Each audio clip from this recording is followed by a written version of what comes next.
Itong pala sikat na restaurant. Wow, kainan pa ito. Kainan pala ito ang ganyan ito.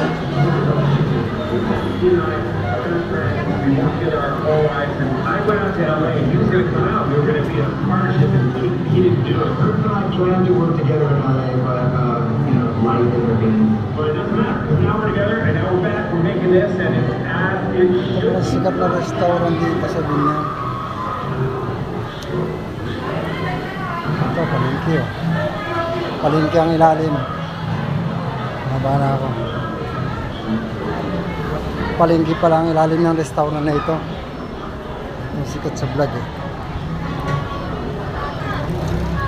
Ayan, sa palengke daw tayo. Renta daw